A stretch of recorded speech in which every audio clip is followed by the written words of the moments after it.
Family vacations, I can remember, again, my father and my uncle, Deck, took me fishing one time, which I can remember. It's one of the few times I can remember being with my father.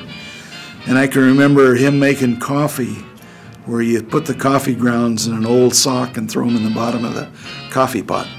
And I can remember the smells that morning. And then when we caught a trout out of the river that was going by, they cleaned it on the spot, put it in the frying pan. We had that for breakfast. Those two smells I will never forget. When I was a young boy, I loved model airplanes. I'd spend hours building them down in the basement.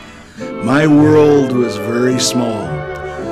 Missoula at the time was a very small town. And we lived in the first house till just after the World War II. A guy just down the street built a theater. And in those days, there were the big major chains, Fox and United Artists. This guy was an independent. He bought his own films from whoever would sell it to him, and he ran his family theater. Well, I went to work for him setting the marquee and cleaning up at night after the show was over. Well, then his son was about 6, 7 years older than I was, decided he wanted a few nights off. So he taught me how to be a projectionist. And every night I was in the theater, or almost every night, working. It wasn't, the guy was, I guess he gave me many of the values I have in life, because he was so tight that a penny squealed when it came out of his pocket. So I did that from all the way from grade school through high school and into college. And there's not much in the theater business that I didn't learn, including the buying or the selling of the tickets, cleaning the theater, setting the marquee, projectionist, buying the movies from the producers, and arguing with them. And that's what I learned in life, to negotiate, argue with the salesmen as they come by trying to sell you a movie. And when you're working on a shoestring, you don't buy the first runs.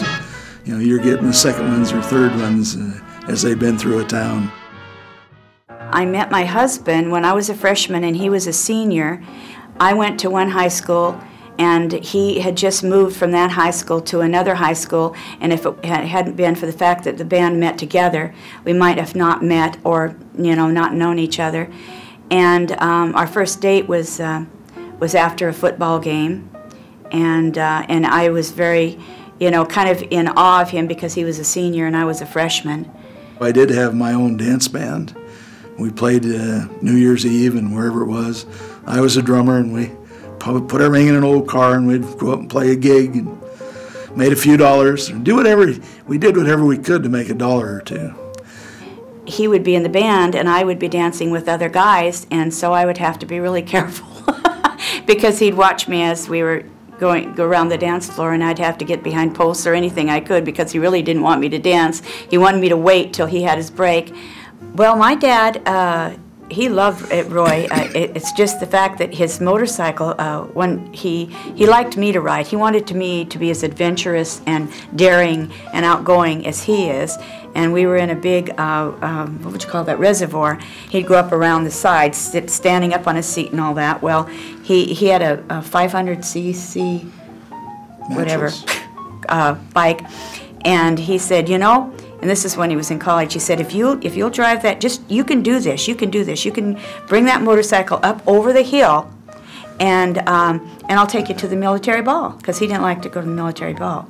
And so I did it, and I had that thing going so fast that when I got up over the top of it, I pulled it over on my leg, and it wasn't hurt badly, but my dad was very upset, and he said, okay, Roy, do you want a gal or a pal? Another one of those points in life where I should have said.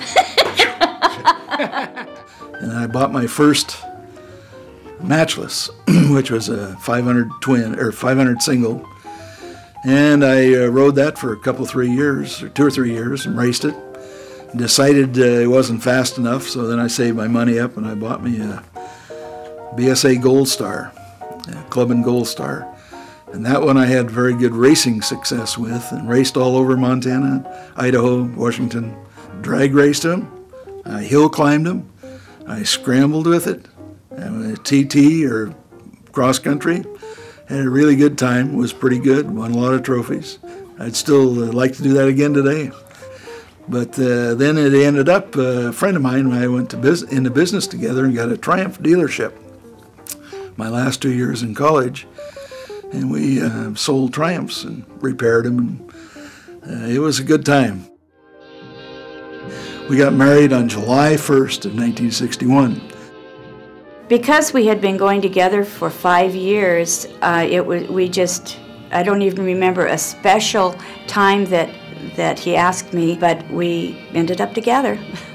Wedding day was interesting because I'm one of these people that wants to be in charge of everything, and they finally had to move me out of the room saying, you know, you will take care of everything. We were trying to keep our costs down, and we didn't know exactly that this was going to happen, but the person that rolled the, you know, usually have the satin walkway that when you're walking down the aisle, well, they used paper. As we were walking down the aisle, I could feel in here the paper, my heels going through the paper all the way to the pulpit. But it was a nice little family get-together. All the family was there. I think at the time we may have had $100 to our name. And the honeymoon, we went to Spokane, Washington, and the Grand Coulee Dam, and then we went back home. In high school, I wasn't real good, but I lettered in skiing in high school. I competed. And then in college, I continued to ski, and there I competed throughout the Northwest, I call it University Ski Team. And being the dummy I was, I entered in all 4 events, cross-country, jumping, downhill, and slalom. I wasn't very good in any of them, but I had a good time and got lots of exercise. That was what I would do. And then we'd, of course, ski whenever you could. I did not know what I wanted to do. I knew I needed to go to school. I knew I was poor in math. I was not a great writer. And so I said, well, I think that in business would be where I need to be.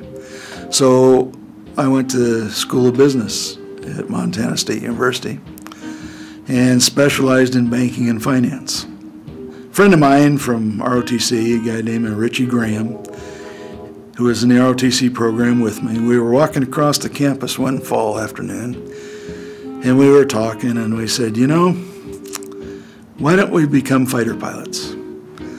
So Richie and I said, okay, let's become fighter pilots. Now I was, 19, 20 years old. That was the first time I ever figured out that I was ever going to do anything. I graduated December 15th with my commission as a second lieutenant in the Air Force, and was called to active duty on 8 March of 1962. We left Missoula with our car, and that was our total possessions in life, car and a trailer with our bedding and stuff. We drove down through Utah, drove down through Las Vegas, Nevada, and to this day I can remember the look on both of our faces as we saw Las Vegas for the first time. The lights and the cars and the money was unbeknownst to us, either one of us. And from there we went to Williams Air Force Base in Chandler, Arizona. That was my first duty station for pilot training. I graduated in April of '63, and my wife was about 3 months pregnant, couldn't fit into her clothes. But we still have the picture of her pinning my wings on and her hat on in those days, and her long gloves, long white gloves. And since he was the first in his class, he was able to choose the plane he wanted.